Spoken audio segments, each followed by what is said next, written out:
ಇವತ್ತು ಸಂಜೆ ಪ್ರಧಾನಿ ನರೇಂದ್ರ ಮೋದಿ ಅವರು ರಾಮ ಮಂದಿರವನ್ನು ಉದ್ದೇಶಿಸಿ ಮಾತನಾಡಲಿಕ್ಕಿದ್ದಾರೆ ಸಂಸತ್ನಲ್ಲಿ. ಈ ಮಾತು ತೀವ್ರ ಕುತೂಹಲಕ್ಕೆ ಕಾರಣವಾಗ್ತಾ ಇದೆ. ಸಂಜೆ 5 ಗಂಟೆಗೆ ಸಂಸತ್ನಲ್ಲಿ ಮೋದಿ ಮಾತನಾಡ್ತಾರೆ ರಾಮ ಮಂದಿರದ ವಿಚಾರಕ್ಕೆ. ಅಯೋಧ್ಯೆಯಲ್ಲಿ ರಾಮ ಮಂದಿರ ನಿರ್ಮಾಣ, ಪ್ರಾಣ ಪ್ರತಿಷ್ಠಾಪನೆಯ ಬಗ್ಗೆ ಹಲವು ವಿಚಾರಗಳನ್ನು ಉಲ್ಲೇಖಿಸುವಂತಹ ಸಾಧ್ಯತೆ ಇದೆ. ಪ್ರಧಾನಿ ನರೇಂದ್ರ ಮೋದಿ ಅವರ ಮಾತು ತೀವ್ರ ಕುತೂಹಲಕ್ಕೆ ಕಾರಣವಾಗಿದೆ. 17ನೇ ಲೋಕಸಭೆಯ ಅವಧಿ ಇವತ್ತಿಗೆ ಅಂತ್ಯವಾಗ್ತಾ ಇದೆ. ಕೊನೆಯ ದಿನ ರಾಮ ಮಂದಿರದ ವಿಚಾರವನ್ನು ಪ್ರಸ್ತಾಪಿಸ್ತಾ ಇದ್ದಾರೆ. ಎಲ್ಲ ಬಿಜೆಪಿಯ ಸಂಸದರುಗಳು ಇರಬೇಕು ಅನ್ನುವಂತಹ ವಿಪ್ಪನ್ನು ಜಾರಿ ಮಾಡಿದ್ದಾರೆ. ಏನು ಮಾತನಾಡ್ತಾರೆ ಪ್ರಧಾನಿಗಳು, ವಿಪಕ್ಷಗಳಿಗೆ ಹೇಗೆ ಚಾಟಿ ಬೀಸ್ತಾರೆ ಪ್ರಧಾನಿಗಳು ಅನ್ನೋದು ತೀವ್ರ ಕುತೂಹಲಕ್ಕೆ ಕಾರಣವಾಗ್ತಾ ಇದೆ. ರಾಮ ಮಂದಿರದ ಉದ್ಘಾಟನೆಗೆ ಕಾಂಗ್ರೆಸ್ ಆದಿಯಾಗಿ ಇಂಡಿಯಾ ಮೈತ್ರಿಕೂಟದ ಪಕ್ಷಗಳು ಗೈರಾಗಿದ್ವು. ಇದು ಬಿಜೆಪಿ ಮತ್ತು RSS ಸ್ಪಾನ್ಸರ್ಡ್ ಪ್ರೋಗ್ರಾಮ್ ಅನ್ನುವಂತಹ ಆರೋಪವನ್ನು ಮಾಡ್ತಾ ಇದ್ರು.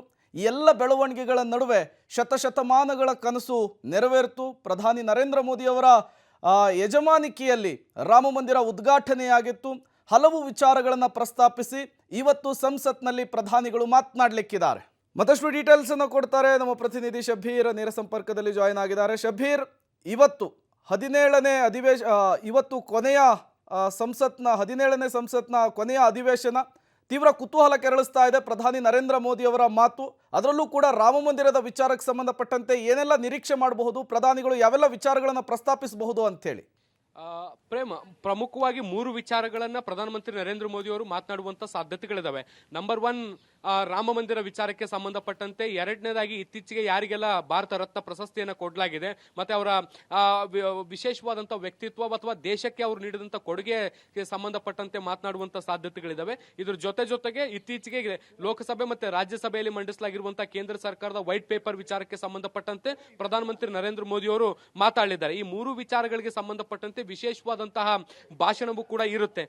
ಇದು ಕಡೆಯ ಅಧಿವೇಶನ ಆಗಿರುವಂತಹ ಹಿನ್ನೆಲೆಯಲ್ಲಿ ಇದಾದ ಬಳಿಕ ಚುನಾವಣೆಗೆ ಹೋಗಬೇಕಾಗುತ್ತೆ. ಹೀಗಾಗಿ ಲೋಕಸಭೆಯಲ್ಲಿ ನಿಂತ್ಕೊಂಡು ಪ್ರಧಾನಮಂತ್ರಿ ನರೇಂದ್ರ ಮೋದಿ ಅವರು ಇಡೀ ದೇಶದ ಜನರಿಗೆ ಒಂದು ಸಂದೇಶವನ್ನು ಕೊಡುವಂತಹ ಸಾಧ್ಯತೆಗಳಿದಾವೆ. ಅಥವಾ ಈ ಅವಧಿಯಲ್ಲಿ ಕೇಂದ್ರ ಸರ್ಕಾರ ಯಾವ ರೀತಿಯಾದಂತಹ ಸಾಧನೆಗಳನ್ನ ಮಾಡಿದೆ ಅನ್ನುವಂಥದ್ದನ್ನ ಮತ್ತೊಮ್ಮೆ ಮನವರಿಕೆ ಮಾಡಿಕೊಡುವಂತ ಸಾಧ್ಯತೆಗಳನ್ನು ಕೂಡ ನಾವು ನಿರೀಕ್ಷೆ ಮಾಡಬಹುದು.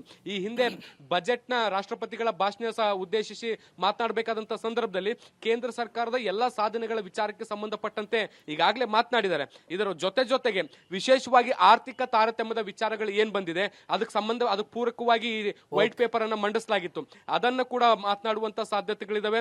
ಜೊತೆಗೆ ಭಾರತ ರತ್ನ ಪ್ರಶಸ್ತಿ ಯಾರಿಗೆಲ್ಲ ಕೊಡಲಾಗಿದೆ ಅವ್ರ ಬಗ್ಗೆ ಮಾತಾಡ್ತಾರೆ. ಇದಾದ ಮೇಲೆ ರಾಮ ಮಂದಿರ ವಿಚಾರಕ್ಕೆ ಸಂಬಂಧಪಟ್ಟಂತೆ ಮತ್ತೆ ಅದರ ಸುತ್ತ ನಡೆದಂತ ರಾಜಕಾರಣ ಮತ್ತೆ ರಾಮ ಮಂದಿರ ಎಷ್ಟು ಮುಖ್ಯವಾಗಿತ್ತು, ಅದರ ಹಿಂದಿನ ಹೋರಾಟ ಏನು, ಮತ್ತೆ ಈಗ ಏನೆಲ್ಲ ಪರಿಸ್ಥಿತಿಗಳು ಇದಾವೆ ಅನ್ನೋದಕ್ಕೆ ಸಂಬಂಧಪಟ್ಟಂತೆ ಕೂಡ ಅವರು ಮಾತನಾಡುವಂತ ಸಾಧ್ಯತೆಗಳನ್ನ ಕೂಡ ನಾವು ನಿರೀಕ್ಷೆ ಮಾಡಬಹುದು.